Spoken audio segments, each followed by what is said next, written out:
Munisbek yangarıktan rahmet vedeni becerdi. Şu videonun keyinde sizlere zor video koyup beraber. Karanlar tandır reklamma kanadım. Tandır çiziyorsunuz. Bir tane ilk sankulama ağa sizin şu anda kalıp duran yan baştaki loyihanıza demedi. İspat tarihazda apar beripti. Video taş yaptım bana. Kalabrasiya kılıp koyamam bir yaxşılık nesinde.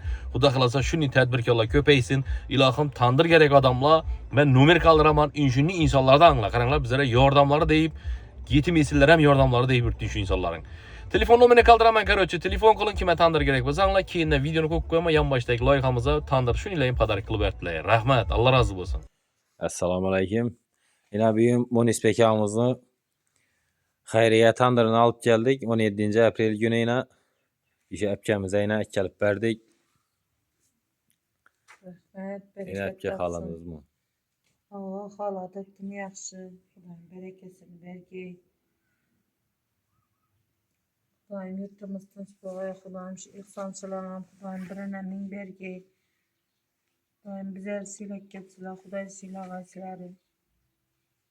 Xudoyim hammaga ming rahmat. Shu bolalarim bilan Xudoyim guli bo'ynab yeb ichmak nasib etgay shu tandirlarni nondan. Xudoyim yaxshi kunlarni buyurg'ay.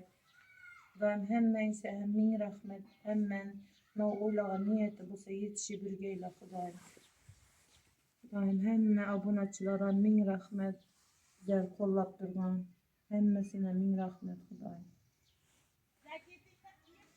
Amin.